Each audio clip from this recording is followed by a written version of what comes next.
wiser feller than myself once said, sometimes you eat the turd sandwich, sometimes the turd sandwich, well, it eats you. So yesterday, I went ahead and put some time into assembling just the weirdest watch list I could on Amazon Prime. And then like not like the weirdest. And also like a lot of these were already on here when I went looking yesterday. But like looking back at my list, I'm like, there's a decent amount of like weird stuff on here. I have like the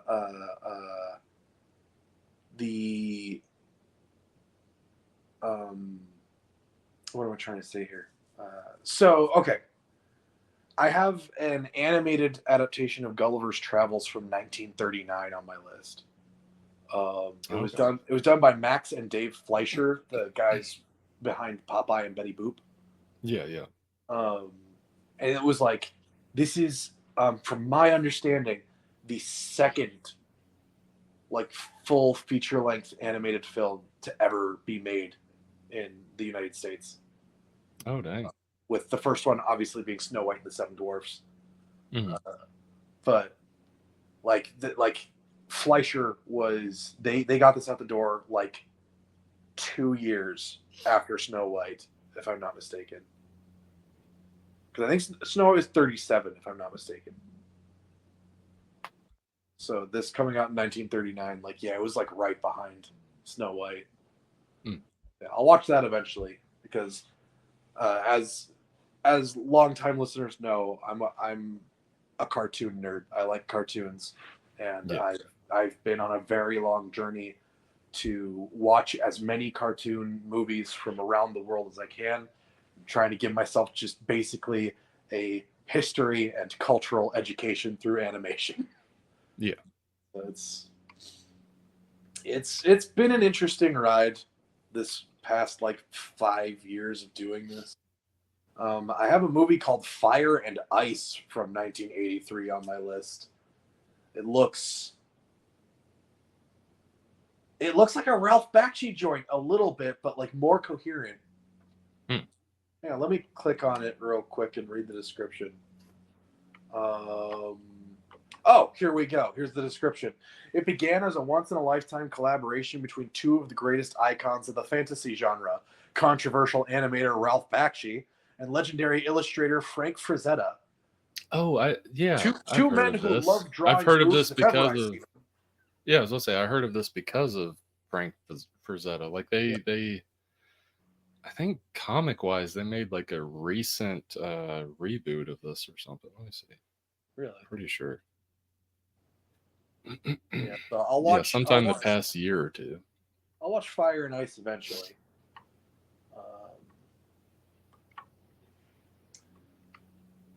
Yeah, as much as I said, as I'm trying to like give myself an education through animation, Ralph Bakshi's never been a priority director on my list. Fire and Ice and The Lord of the Rings are basically the only two of his works I have any real interest in, like watching. Right.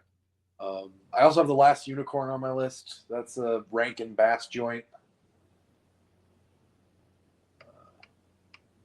Let's see here. Hells, which is an anime that came out a while ago that I've been wanting to see. I don't know why it's called Hells, plural. Why not just call it Hell? I don't know. Memories, which is an anthology anime that has like a lot of really fantastic directors working on like each of the segments. I think the director of Ghost, like the original Ghost in the Shell, has a segment in this movie. Oh, okay.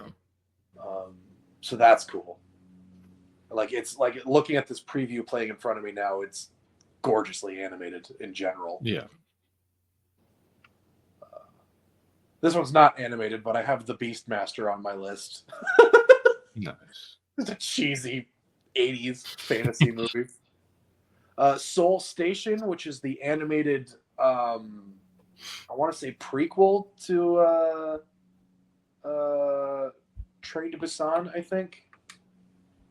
Is it Train to Busan? Yeah, there. I Yeah. forgot.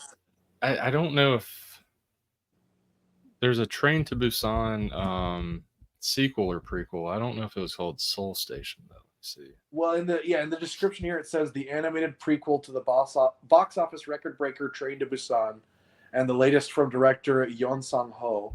Seoul Station follows a man sleeping in a train station who becomes a catalyst for the pandemonium in downtown, I assume Seoul. Let me click on it. Seoul, yeah, a zombie apocalypse. The rapidly spreading infection propels an authentic family drama, drawing mordant parallels to real-world social horrors. I still haven't seen Train to Busan. It's definitely top 3 zombie movies for me, if not top 1. I'll definitely have to give it a look. Let's see here. I put a ton of Chinese movies on my list. Nice. Like one called The Monkey is Back, which I'm assuming has to do with the Monkey King. The Monkey King, because yeah. Another thing longtime listeners will know about me is that I am a sucker for the Monkey King. I'll watch anything about Sun Wukong. I also have, it makes me so mad that there is a trilogy of movies from China called the Monkey King trilogy, and Prime does not have the first one available to my awareness, at least not for free.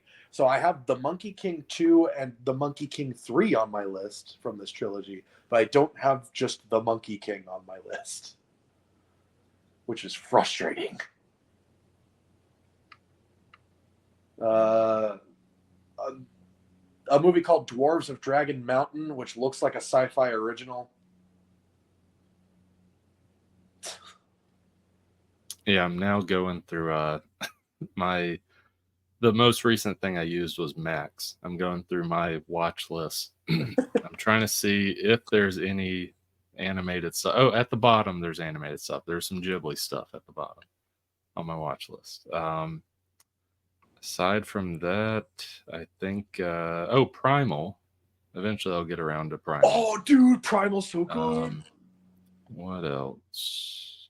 Once you're done with Primal, you should watch Unicorn Warriors Eternal.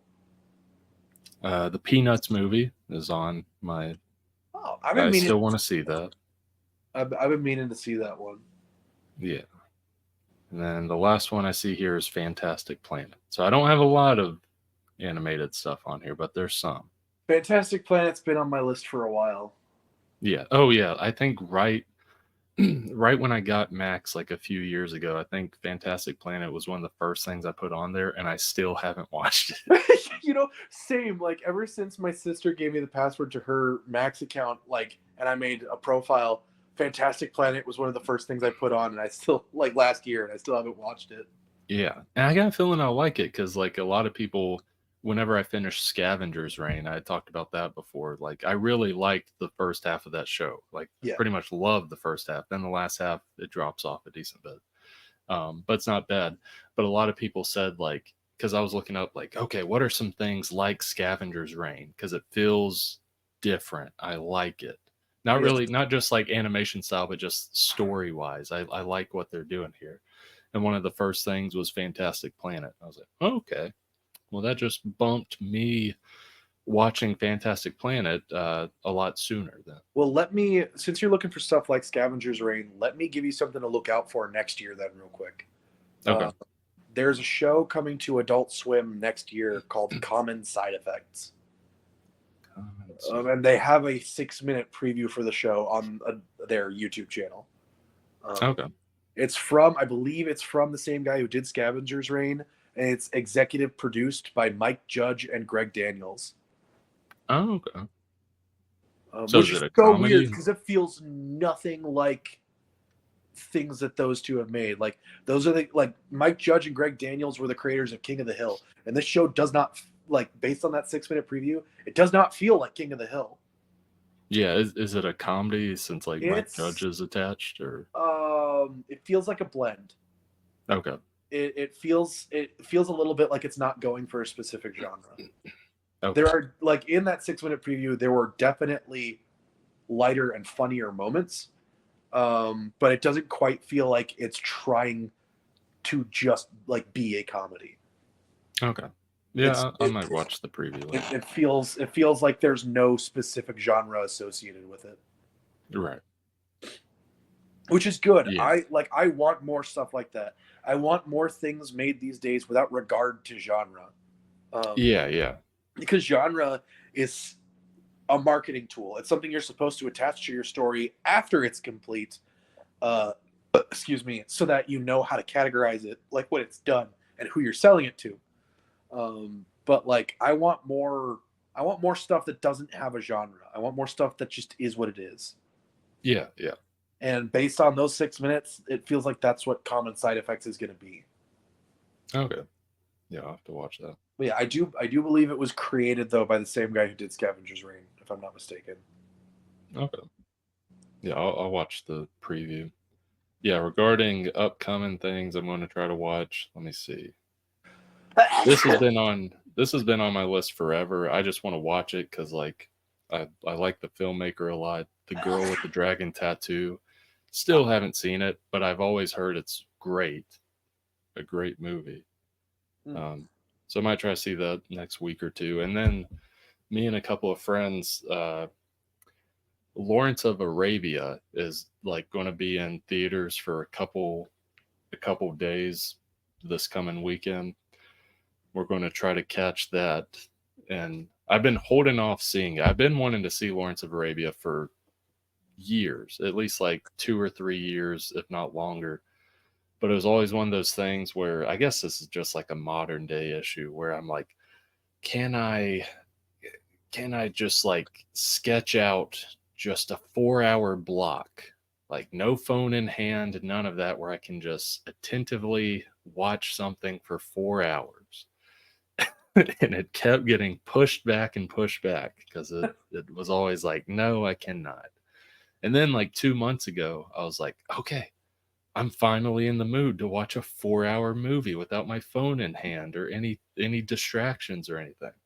And around that time, I was looking at Fathom Events and saw that it'd be playing in theaters. I was like, okay, I'd much rather watch it in theaters. I can wait another 2 months. So this will probably be the longest movie I've ever seen in theater.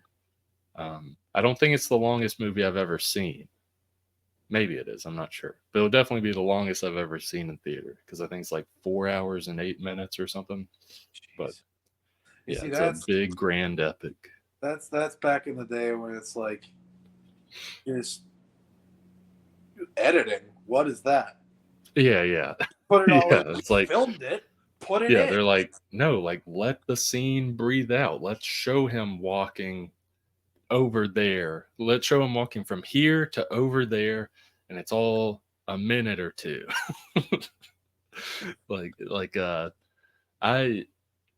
It's wild because you can look at like the most popular movies of the 50s. This was really a 50s thing. It was also in the 60s, but it was a big thing in the 50s of like the most popular movies being 3.5 hours. Yep. 4 hours, like that's like unheard of today. We're teetering on that some. We're making a lot of 2.5 hour movies that I don't think should be 2.5 hours. Yeah, but fortunately, 3 to 4 hour movies are really only being championed by Zack Snyder right now. Yeah. So as long as only weirdos are watching movies that long, it shouldn't break back into the mainstream again. Yeah. Now, and before anyone gets on me, that's not a comment on Snyder himself. Everything I've heard about him, he's a cool dude. Yeah. Based on everything that I know about him, I like Zack Snyder like as a dude and as a creator. Like I think he has an interesting process. It's just the things he creates are for weirdos. And I do generally like his DC movies. I definitely like his adaptation of Watchmen. But just before anybody out there gets on me, I'm not making fun of Snyder in general. I'm making fun of his fans because they're all a bunch of lunatics and nut jobs. Yeah, there's still comments that you'll see on stuff of like bring back the Snyderverse and I all know, that like, stuff. It's like we're way beyond that, man. Like, yeah, like the as much as I prefer Snyder's 4-hour version of Justice League over the theatrical release, this, like, the single greatest mistake DC or Warner Brothers ever made regarding their DC properties was relenting. yeah. They should have known that it wouldn't have ended with releasing the Snyder Cut. They should have known Restore the Snyderverse was next. Yeah. Because once you give a little, they're going to want the whole thing. And as far as I'm aware, Zack Snyder himself probably doesn't even care to revisit it. Yeah. Like, I feel like that whole thing exhausted him. Yeah. Oh, yeah. And like, he's making what he wants to make now, and we should be happy for him that he gets to do that. Yeah. And like I'm glad he was able to have his vision be shown, and I feel like he did want that, specifically just with Justice League. I don't think he wanted to keep going after the Snyder Cut thing, specifically just because, like, the time that he was initially making Justice League was like one of the darkest times in his life, like with what happened with his child and everything. Like I'm glad he was able to to make his vision of that Justice League movie, but I mean, I can't speak for the guy. Like, it's whatever he feels. But if I was in that position, I'd be like, okay, I feel like I've completed this thing that needed to be put aside, and now I'm done. I wouldn't want to, like, keep going with this universe of a time period that was one of the darkest time periods in my life. Yeah, it's like a ghost with unfinished business. Like, he got to finish the project that he was working on. He got to finish his business, and now from my understanding, again, I also obviously can't speak for him, but from my understanding, it feels like he wants to move on, and we should let him. Yeah. The Restore the Snyderverse fans want to hold Zack Snyder back just so that they can have their dark and edgy DC movies. Yeah. And like I think we should let the creator go where they want to go, do what they want to do. Yeah. It's not an exact situation as Snyder with Justice League, but like me being a fan, like a Snyder fan, I equate it to the Dune movies that are coming out. I forget the director of them. I think it's Villeneuve. I think that's his last name. I'm probably butchering that. Sure. Denis Villeneuve or something. He made Dune 1, then he made Dune 2. And the guy has a vision. He has a direction to where, like, before these Dune movies, I mean, I know Dune was a big property beforehand, and it was also influential for Star Wars and many other sci-fi things. Yeah. But for most of us, we did not care about Dune. No. But once these movies... Oh, what were we saying? I said I still don't. Yeah. But for a lot of us, once these movies came out, I was like, holy crap, like, this is awesome. And it's because this director/writer had a vision. Like, he wanted to do this for a really long time. He had a vision, and he did Dune 1, Dune Part 2, and then he says he's only doing the next one, which will be the last one, Dune Messiah, which is the second book, and then he's done. He wants to then go on and make other movies that he wants to make. Yeah. Me, as a fan of these movies, that hurts. Because I, like, if he wasn't a human, if he was just a a robot that could just pump out these great movies, I would have him make the entire set of books / movies. Just have him for 20 years. You sound like a Warner Brothers executive. Exactly. but with me realizing that he's human and he is a creative, he wants to do more than just this. He did his thing. He did, like, basically with Dune Part 1, Dune Part 2, and Dune Messiah, he'll have told the story of I'm blanking on Timothée Chalamet's character right now. He'll have told that story. And I'm okay with that. I hate it because I feel like maybe after Messiah, after Dune Messiah, it'll probably still be good, whoever they get to continue it. But man, would it be great to just see him do all of it and finish it. But yes. I understand a creative not wanting that to be the rest of their life, because that essentially would be it. Because after Dune Messiah, like Dune and Dune Messiah, that's 2 books of a 6-book like story. Yeah. So it's going to be 20 plus years of the guy's life. So I understand not wanting to dedicate your whole entire life to that. Yeah, for me, as someone with no connection to Dune or to this director in particular, I have to admire a man who understands his limits. Knows that, like, I really only care about this so far, and I want to move on. So he's giving it his all to give Dune fans the best 3 movies he can, the best 3 movies he knows he can make, and then he's moving on. Exactly. Like after hearing that, like knowing nothing about this guy outside of this context, I have immense respect for him as a creative person. Because like he gets his limitations. He knows what he's capable of and how far he's willing to go and what he can do. And he's going to do it. Yeah, because I completely get it. I wanted to see how old he was first. I know a lot of his filmography. He's made like some really, really great movies like Sicario, Arrival, Prisoners. I love Prisoners. He's made like a ton of great movies. He made Blade Runner 2049. I haven't seen that. But he's made some good movies, some great movies. I've not seen a single film in his filmography. All of the ones, there's others, I just haven't seen them, but all the ones I had mentioned are all really good. But I understand, I saw his age right here. He's 56. Oof. If he were to do these, like continue doing the Dune movies, that'd pretty much be the only movies he would do the rest of his life.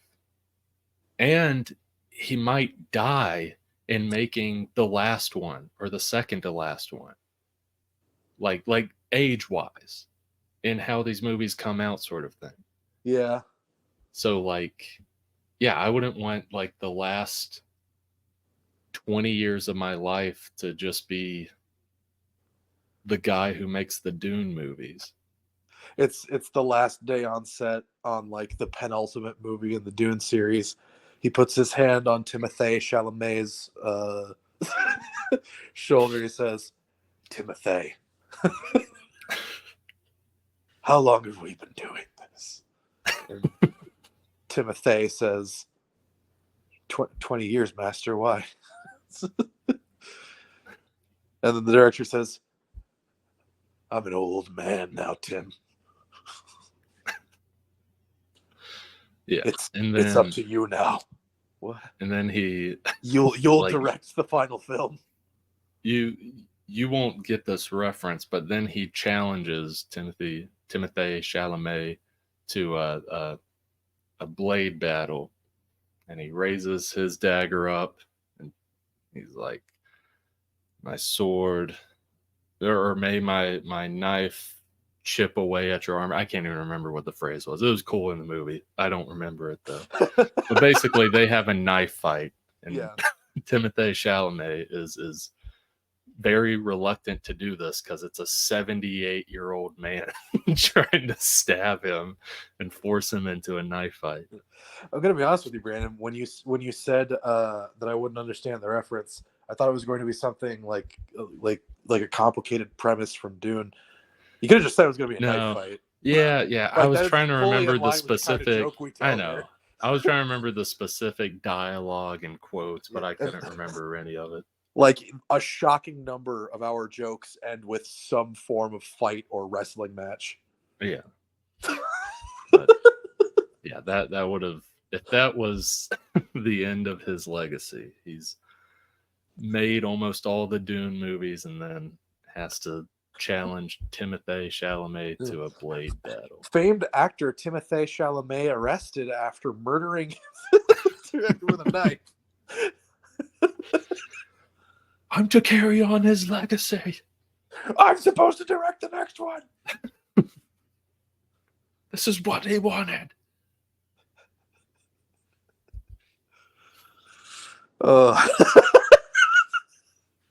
Yeah.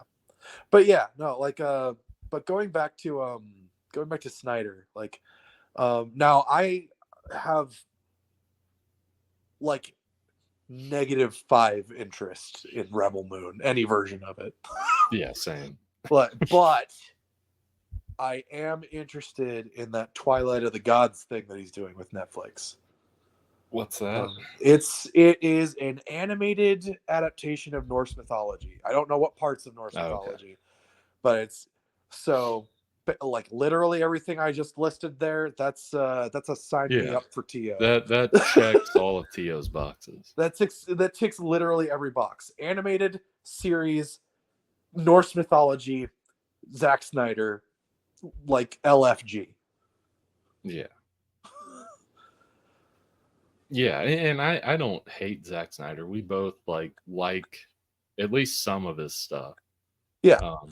Yeah, as I said before, I like Watchmen. I generally like his DC movies, even though I recognize, because here's the thing, listener. Here's the thing. It is possible to recognize flaws in something that you care about and then like it anyway. So for me, Zack Snyder's DC trilogy, I enjoy it. I like it, even though I know that technically and from a storytelling standpoint, it's not great. Nor is it a great representation of any of the DC characters that I love or care about. But I still like the movies because they're solid and they're entertaining. And like I like a good edgy sook every once in a while. So you know, it can be fun. It can be fun. Yeah. So it's possible to as I said, like recognize flaws in something that you like and like it anyway. Yeah. He's a fine to good creative. And the plus side is this is both a positive and negative for him. He has a style. And at the end of the day, whether it hits or misses with me sometimes, I am happy he has a style. It doesn't feel like every other film or every other filmmaker's thing. I usually can tell, oh, this is a Zack Snyder joint. Yes. Would 300 be a 15-minute short film without the slow-mo? Sure. But the slow-mo is a part of the identity. Yeah.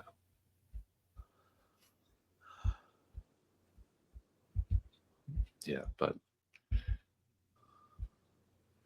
I will definitely get to Zack Snyder's Justice League one day.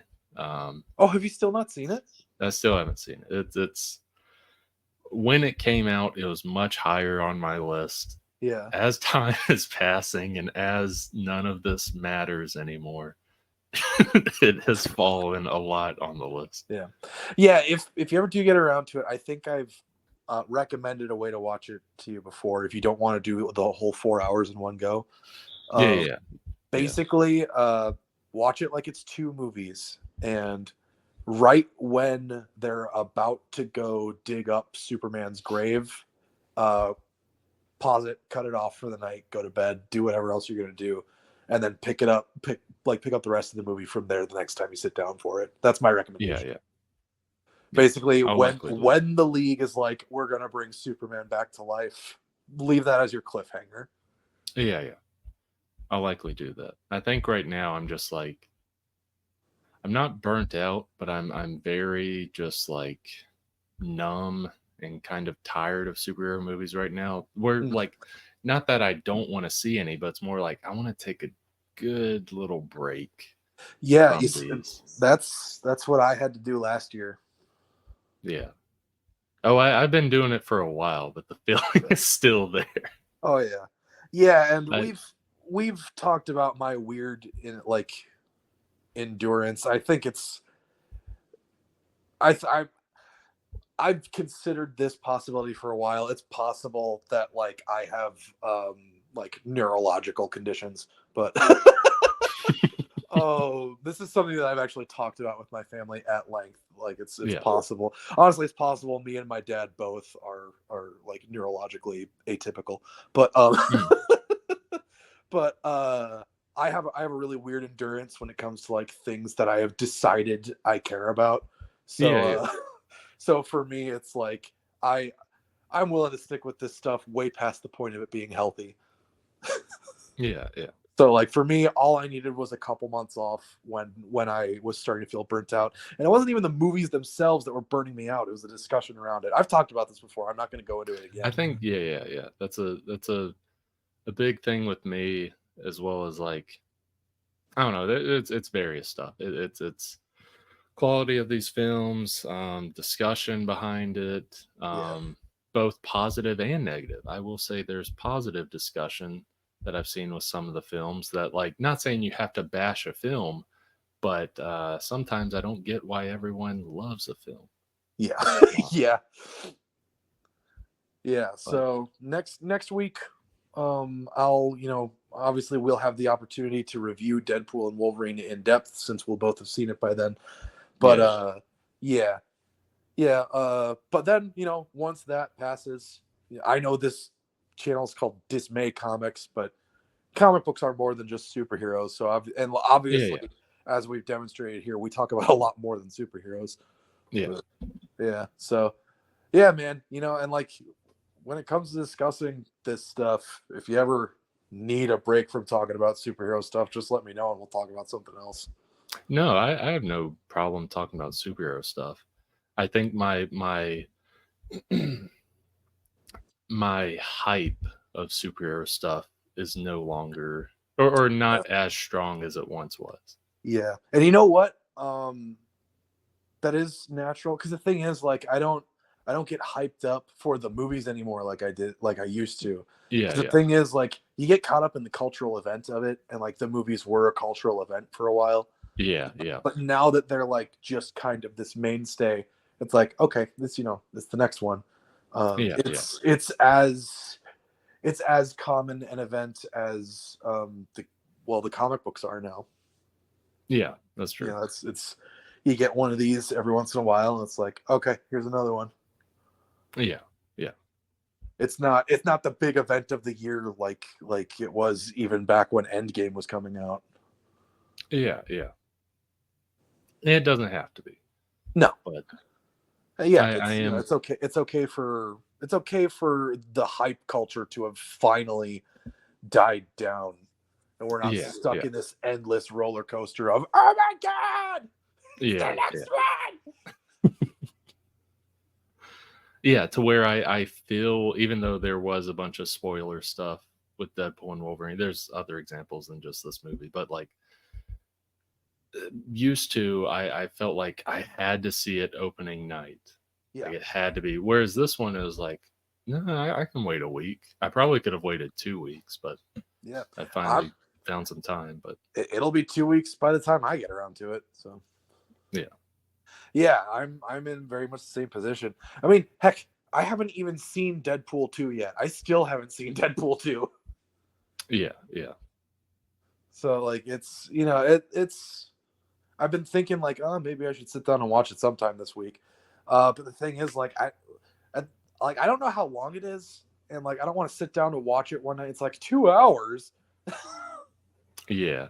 Unfortunately, like I've fallen into that mindset of I would rather watch 6 episodes of a 20-minute TV show than 1 2-hour movie. Yeah, yeah, and also with with Deadpool and Wolverine and like Deadpool 2, you don't. I mean, like, I think it is beneficial to watch like Deadpool, like the first Deadpool, or at Yeah. least like know of what all this character is about, even if you didn't see Deadpool 1 and Deadpool 2. Yeah. But with you seeing Deadpool 1, you have good bit of comic knowledge. Yeah. You also have Oh yeah, Deadpool's one of my favorite superheroes anyway, so like yeah. Well, you also have like comic knowledge outside of the comics in terms yeah. of the going ons, as well as like knowledge of the MCU movies and Yeah. the stuff going on outside of MCU movies. I think that's all you really need to know to enjoy Deadpool and Wolverine. Okay. I don't think you need to watch Deadpool 2. Like there's one, maybe two things that are mentioned or referenced, but like you won't be lost. They basically say what's happening, sort of thing. Okay. They do a good job of recapping the state of the world as Marvel movies often do. Yeah, yeah. Because I that did is think, that is something that I think is a positive about like the MCU is the fact that much like the comics, they do a pretty decent job of just kind of like summarizing what's going on, so you don't have to go see every single thing in order. yeah, yeah. I did think about one thing though. I thought about which I mean, like the MCU and Fox movies, they're so big that average person kind of knows them. At least the MCU. Yeah. But I did think about like if you had, even if you'd only watched like a few MCU movies, um, and even that, but you haven't kept up with all the MCU stuff, you haven't kept up with news, uh, Fox movies and stuff like that, you don't really know of and stuff. If you watch Deadpool and Wolverine, I think a lot of it would almost seem like nonsense to you. Yeah. Yeah. But yeah, it's just one of those things. Yeah. Yeah, it's interesting. And like the thing is like it's so weird.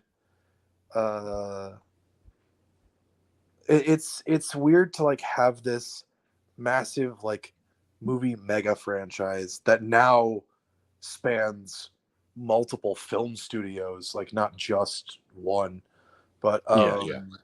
where like you if you're up to date on it, or well, even if you're not up to date on it, like you kind of have to be at a place where like you can tell which ones of these are going to be entry points and which ones are payoffs. And Deadpool and Wolverine going into it feels like it's going to be a payoff one and not an entry point. Yeah. It for sure is. Yeah. Like you can generally count on the idea that origin movies are good entry points. Like Shang-Chi and the Legend of the Ten Rings. Yes, it takes place in a world that has history and it plays into that history a bit. But for the most part, it is about Shang-Chi. So that's like an entry movie. That's like an entry level Marvel movie. And even like, yeah, even like like whatever you think about the quality of this, you haven't seen it, but whether you think it's good or bad or in the middle, the Marvels I would even say is a pretty decent entry point because you're that was just mostly good fun. focused on Kamala Khan. You might not know who the heck Captain Marvel is, but through Kamala Khan's eyes, you're like, okay, that's a superhero. She looks up to a superhero. She's fangirl of a superhero. So you don't. It can also be seen as like an entry point thing. Yeah, you see, for me, like there's a lot of the Marvels. After seeing it, there's a lot of missing context, in my opinion, for that one. Like, yeah, it does a good job of setting up the stakes for like the movie itself, but the thing is, though, it relies on like all three of its leads were introduced in something else, and Yeah. it really doesn't take any time to demonstrate who they are to you in a way that is like accessible to new viewers, in my opinion. To me, the Marvels feels like a payoff to Miss Marvel. Yeah, but less so as a payoff to Monica's role in WandaVision, but that's still helpful. I would say this. Monica, like, yes, she has a pretty big role in WandaVision, but like, I don't know, the way she's introduced or used in the Marvels, like, it almost doesn't matter because they barely Yeah. even mention anything about the events of WandaVision. That is true. I will say, like, Monica's role in the Marvels, you can just kind of carry over the little girl from Captain Marvel and be like, okay, it's been a long time. You don't need to know everything about her. For me, though, like you mentioning the focus on Kamala, I would say that the movie definitely benefits from the context of Miss Marvel. Yeah. Like for me, it's a little. I feel like the Marvels would be a little hard to buy into as far as like the characters are concerned, considering the fact that it does feel like it expects you to know Kamala going in. Right. In watching the show, I think it helps a lot since like Kamala kind of is the vehicle into the Marvels movie. Yeah. In watching the show, it helps a lot.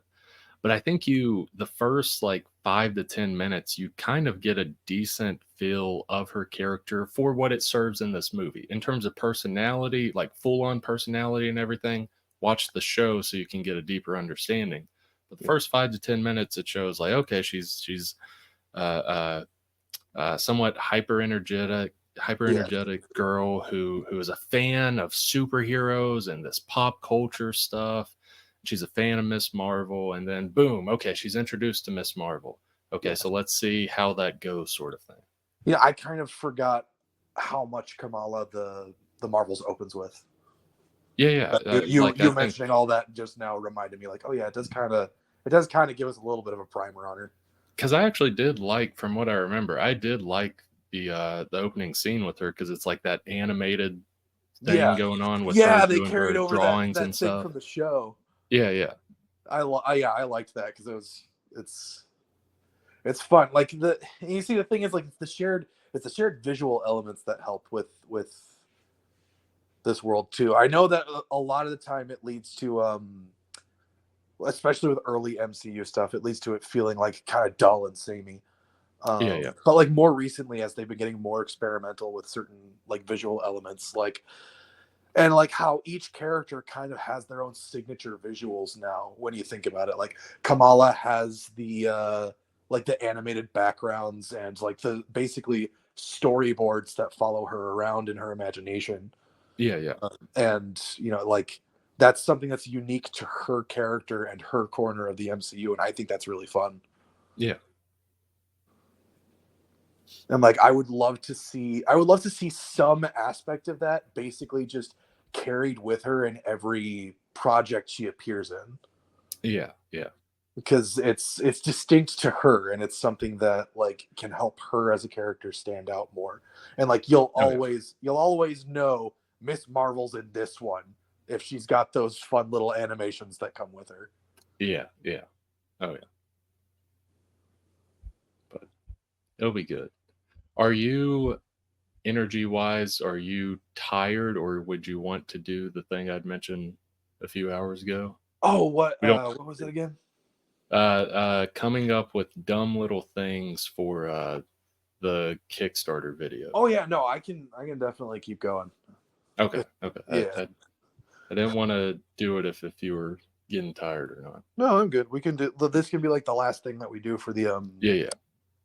Yeah, I'd totally forgotten that you brought that up, but yeah, no, I'm definitely down for that. I just remembered it. Let me pull up what I've got so far. So this is the weird little nonsense quotes at the end where the listener is sticking around too long, right? Yes. Okay. Yes. Hold on. Let me get my flash drive. Where the heck is my flash drive? I just realized I saved it to my flash drive and not my computer. Let me hit pause real quick. Okay. Flash drive is plugged in and everything. I've got the document up. So I'll this one is probably going to be one of the shortest trailers. Okay. But I'm okay with that. Yeah. I'll read the little ad thing and then the thing that comes after that. All right. Just so you see the flow. But ultimately, the flow doesn't matter because it ultimately is just dumb stuff. Yeah. It can be any dumb stuff. But it's basically like this. And for listener, this let me explain because I realized I didn't really explain. This is the script for the narrator for the Gallows Man #3 Kickstarter trailer. All of my Kickstarter trailers for Gallows Man 1, 2, Tales from Town City #1, I have a 1940s radio announcer narrator who like says this ad stuff because Gallows Man is set in the 1940s and stuff. And it's meant to sound all chipper and oh boy, or like go get him, Tiger, like all that bullcrap. Like a radio announcer. Yeah. Yeah, like a radio announcer.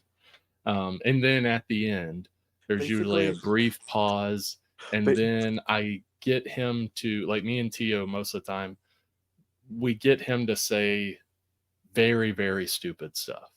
Yeah. If there are any Has Been Hotel fans out there, in terms of the tone, think Alistair from Has Been Hotel.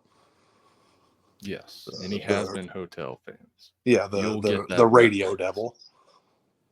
But yeah, like we've had him say like, I had a wild DMT trip in the desert of Nevada. And I pee pee poo poo. I kicked a duck in the park this morning for fun. Yeah, and me meow moo meow. I am a cow. Like just very stupid stuff. All right, so I'll go ahead and read this. All right, so back and better than ever, it's the Gallows Man. Witness action, humor, grotesque violence, and everything in between as the Gallows Man and his team try to stop the Nazi threat that has infiltrated their city. My producers are saying it's Adam West Batman meets Inglourious Bastards, whatever the hell that means. Well, what are you waiting for? Help support this series by backing the Gallows Man #1 through 3 over on Kickstarter today. Then a little bit of silence. There. I did the ad. Will you let me go now? And then like he's supposed to sound like he's getting electrocuted after that. So it's like, will you let me go now? Okay. I'll say the stupid stuff. Baby got back. Oh my God. Have you ever seen a dead body? No cap. These chicken nuggies be bussin', gang. Someone's getting a visit from the people. I noticed you're going for a lot of Gen Alpha brain rot here. Yes. And the last one I have so far, I forgot. This one is ultimately stupid, but it's like I couldn't breathe. And ultimately, I'm not expecting you to laugh at this, but I couldn't breathe when I was when I was reading this earlier. Someone's getting a visit from the pee-pee monster. It's so stupid. Someone's getting a visit from the pee-pee monster. I don't know what you're talking about. That's hilarious. I love that. I was like dying laughing. Like I couldn't breathe when I wrote that. That one has to be the capstone. That's, no matter how many quotes we come up with today, you have to end with someone's getting a visit from the pee-pee monster. Yeah, okay. I'm planning to do 6 to 8 lines. So basically all of that. And then at the end, he's like, there, I said it. I said it all. When will you let me go? And gets electrocuted, that sort of thing. And then it kind of like fades out. Okay. All right. So I've got a couple of suggestions for lines. I've been brainstorming. All right, first one. I singed the roof of my mouth on a hot pizza roll, and now I can't stop tonguing the burn. Let me write some of these down so don't forget them. All right, I got that one down. I've been naked this whole time. It's true. That's right. You, you go 2 days without a shave, and everyone says it's a Bigfoot sighting. I'm just gonna keep throwing them at you, and however many you use or what you use, if any at all. As long as you end with that PP monster one, because that was incredible. Someone's getting a visit from the PP monster. I love that. I wrote it down. I probably won't use it, but it's the it's a clip of Hannibal Buress dressed as Morpheus. Morpheus. It was literally, I just wrote down all the stupid rhymes. Morpheus, Dorpheus, go eat some walruses. Morpheus drinking a 40 in a dead basket. Yeah, I know exactly what you're talking about. Worcester sauce. Listener, leave in the comments your recommendations. By the time you leave it, the thing will already have been paid and recorded for. But hold on, I'm gonna add something real quick. Let's see. I might not include it, but I put it on the list just so I have it there in case I forgot. But I was thinking the one part where it's like, have you ever seen a dead body? And then I'd say there's like one or two other things. And then eventually it gets brought up later. Would you like to see a dead body? That's good. That's good. All right, here's another one. It's another one that's kind of related to an older quote. It's a little bit related to the I've been naked the whole time. It's true. Okay. And this one's a very specific reference. So stop me if it gets too esoteric. Okay. It's about to be like the hospital bed scene in the Evangelion movie. You know what I'm talking about. That is so specific. Do you know what I'm talking about, though? No. I'm okay. typing it, though. You're typing it, though. So, there's... I don't know if I should explain this now that you've typed it out. I'll do it. I'll explain it. So I can't remember if it's the end of Evangelion or it's in one of the Neon Genesis Evangelion movies. There's a scene where Asuka is unconscious in a hospital bed and Shinji is standing over her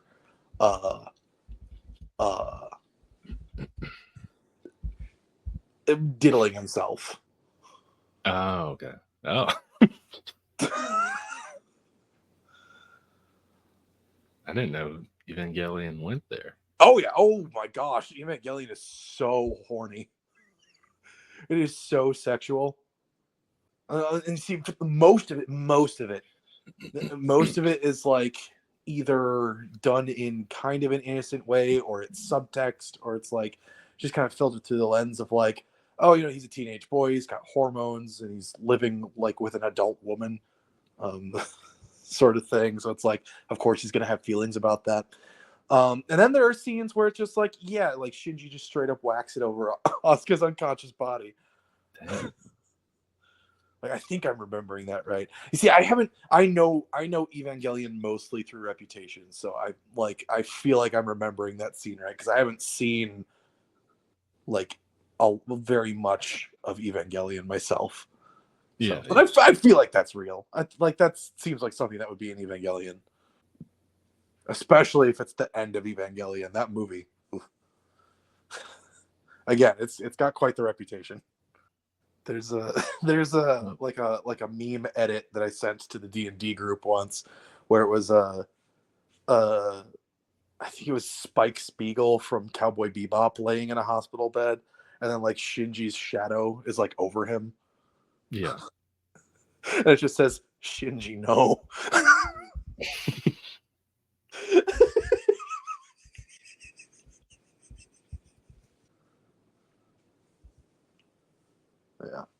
Yeah, dude. Anime gets weird.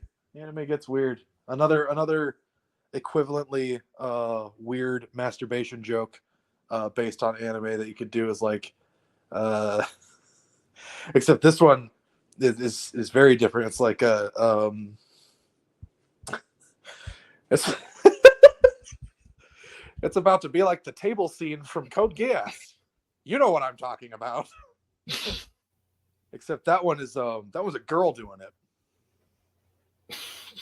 And there's no one else there. Like there's not like a dude she's doing it over. There's like a scene in Code Geass of a girl like humping the corner of a table. It's so weird, dude. What is with these Japanese people? All we have over here in America is Homelander lasering a guy's penis off, and I wouldn't do it on this campaign or anything. I almost just want to pay him a little extra to get him to just list all these off. Because I was imagining, like, what if it was just an ad, and then the last 2 minutes, like the ad is like 30 seconds, and then there's 2 minutes of him listing off. I'd mentioned this author before, Quan Mills, just listing off all the titles of Quan Mills books. This hoe's got roaches in her crib. This hoe got roaches in her crib. Old thought next door. Pregnant by my gay stepdaddy. This hoe got roaches in her crib. Episode 2. Wait, what was that? This hoe got roaches in her crib. Episode 3. I need to read this man's work. Crack hoe dreams. My baby mama is a loser. My baby mama was a what? You cut out there. A loser. A loser. Let's see. There's a bunch of them that are like episode 2. Episode so just having him list like all the sequels and stuff. Yeah.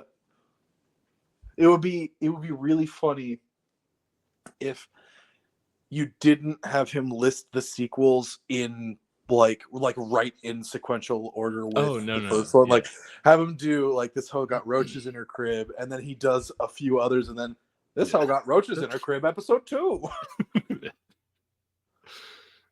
Crack Hoe Dreams, episode 2. Project Hoe Dreams, episode 3. This hoe eat chitlins. This hoe eat chitlins. Oh my gosh. My baby mama's a loser. I'll think about it. I might pay an extra like $5 to $10 just to have him read all this. Have it be like an alternate cut of the Gallows Man. Yeah. Like I probably won't even like share it aside with you. I probably won't even share it with anyone. It's just so I have it. I might send it to Quan Mills, see if he does anything.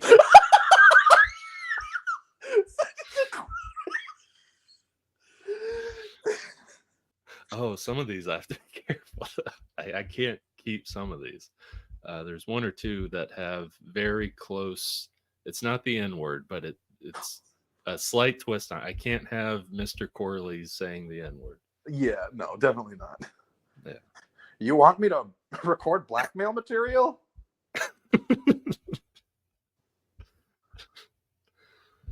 Oh gosh, I'll think on it. I don't know if I want to put Mr. Corley's through this, but man, would it be funny.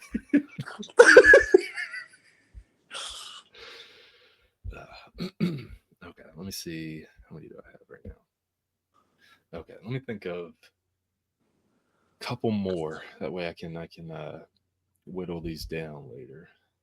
Let's see. Yeah. Woo! That was an eggy one.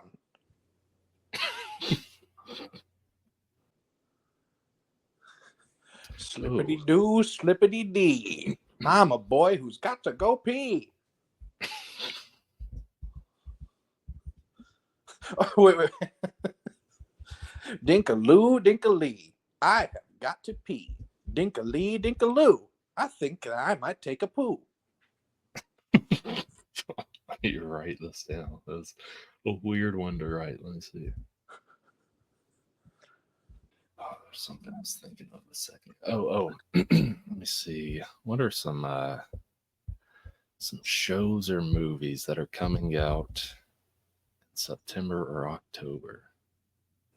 Let's see, shows. We'll do movies. Movies coming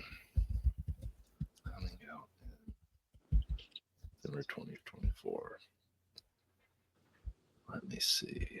Blade is not coming out in September 24. Don't lie, Google. Don't lie to me. Blade's never coming out.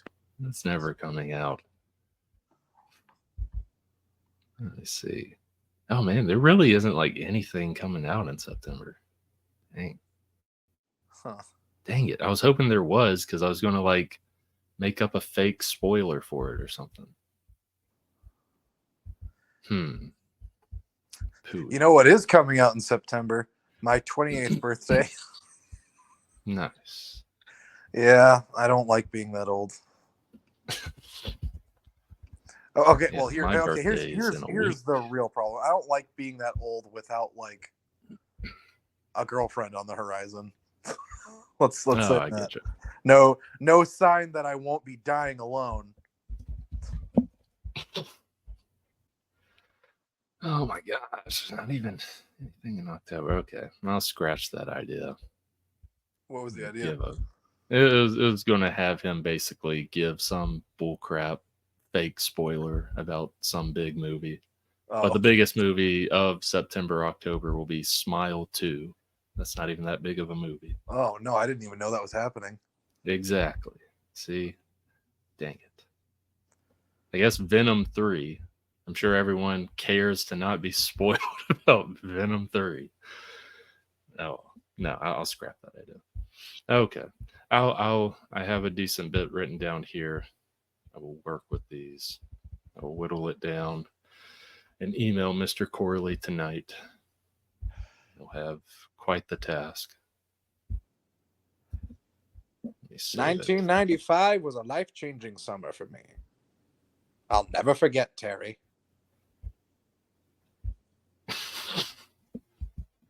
Intentionally gender-neutral name. All right, let's save. Okay, there we go. We'll get that later. Alrighty. Perfect. See, listener, that's what it's like being in a writer's room. Yeah, just the two of us saying ridiculous things to each other and writing them down. And we're definitely working for big producers and everything, and they pay us a $500 hourly rate. Oh, if only. And so we just got big bucks. That's how it's done. And all we had to do was say things like, someone's going to see the pee-pee monster. Yeah. All we had to say and do. If we bill them for the full recording time, we just made $17.50. Yeah. Each. And I can bill them for the whole recording time, because I'll say, oh, it was we were in the writer's room. You are paying us to be in the writer's room. You're paying us to be creative. Yes. Like you didn't specify in my face or on contract that we have to be coming up with these ideas in the writer's room. You're just paying us to be in the writer's room. Yeah. That's why we have lunch in here. I was about to say, that's the reason I bring my sandwich in here. I literally get paid. Let's see, what's like let's see, 6 divided by 1,500. Yeah, whatever that is. 6 divided by. Here, wait, do you mean 1,500 divided by 6? Or sorry, hold on. I said 500 an hour, right? Hold on. Yeah, you did. Let me do this. I get paid literally $83 and some change just to eat my sandwich. It's great. And that's also how you do jokes, everyone. Yeah. You mess them up tremendously, and while you're saying it, you do the math to Yeah. try to finish it. Yeah. It's just what writers do. You just paid me $1,700 to sit in a room and write down me mow moo mow, I'm a cow. Yes. Check, please. Check, please. Money, please. Yes. All right. We got our paycheck. I just checked my bank account. We got our paycheck. I'm ready to hit the club with this. So with all that, I have been Brandon. And I've been Teo. And now we're not. Take care. Take care, everybody. See you later. Goodbye. Get out of here. Shoo.